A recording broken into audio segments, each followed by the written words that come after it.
So we got chapter 4 of Red Sprite, and this whole chapter is basically character development. We're seeing not only Tatsu taking leadership, we're also meeting a few of the characters that is working on his ship. We have Garnet, Hab, Haba. I'm just gonna call him Haba because my pronunciation is horrible. We got Seagull, Panjan. I'm liking the way he looks. And you got Fall, which might be the new waifu that I have my eyes set on. But basically, all these characters that we're introduced to has a role that they're doing in the ship. Um, at the moment, Garnet basically infiltrated a truck. If no, he did. Did he infiltrate a truck? No. Yeah, he did. No, he did. Storage count. My bad. And basically they're using their ship like a giant grappling hook, snatching up trucks of supplies, which is kind of pirate like, but it works because Tatsu's doing this all for a meaning.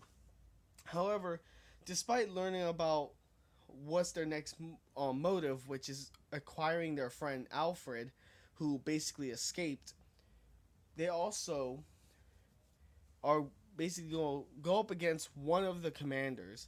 Well, not the commanders. I guess you could call him the head, what you would call it, pilot of the Excalibur, who apparently was sent after them at full force, even with citizens nearby. These guys don't care. They're sending soldiers in warships against Tatsu with civilians nearby. These guys clearly don't care about any casualties that's going to be happening, especially the way we seen Atlas treated one of his own fellow members when he just obliterated his freaking head. Like, he was like, "What are light?" And then, boom, just took him out. Which makes me wonder what type of Thunder Core Atlas has, if he has any. I'm pretty sure he has it because apparently the only superpowers we've seen is here anyone with the Thunder Cores.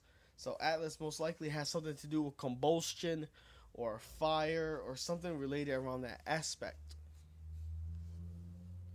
That's the ship. That's the Excalibur with its, I think it was an anti electromagnetic pulse ray. This chapter was pretty calm until around the ending, but I like it because not only we're learning about Tatsu, we actually got a little bit of information on every single character that's doing major roles at the moment, such as Garnet, Pan, Haba, and all of them. And I like this because it's a quick introduction to these characters we're going to be familiar with later on in the series, but it does it in a nice, like, quick way where we don't get bored. And that's what's captivating me right now. But I'm worried because the way the head commander of that warship is treating this battle is like he believes he's superior, which, of course, anyone who commands a warship that has an anti pulse ray is going to be cocky as hell. But the problem is, these guys literally don't care about the civilians. They're starting a battle with Tatsu with civilians nearby the mountains. And this is just going to be horrible because Tatsu has two ways to go about this.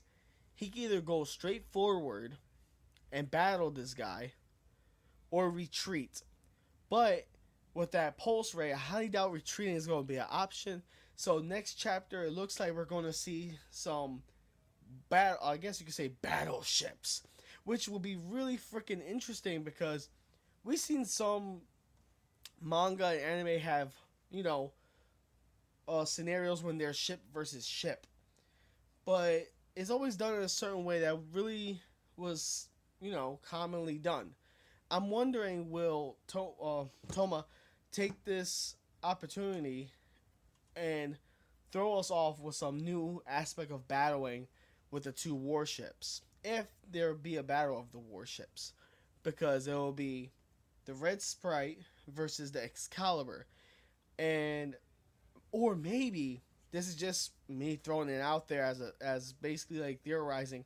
What happens if Mono connects himself to the Red Sprite, and the Red Sprite will get like this overflow of energy to its personal arsenal to use against the Excalibur? Because remember, Mono was a generator for a warship before. So that would be really freaking interesting to see some mono action going on there. But this chapter, I like it. It not too much action, but it gave me knowledge. It gave me knowledge in this world, this universe that we're basically entering, and I like how it was done. I love the artwork, and it makes me hate these characters. I really hate Atlas. I hate the whole freaking organization that's running things because they're monsters technically. They don't really care what happens to the civilians. They even said that they're planning to do things to the point where it will leave no trace of evidence of what they're doing, which is freaking scary because technically that's like how the government is. You know, they want to do things behind the scenes and the civilians won't see it.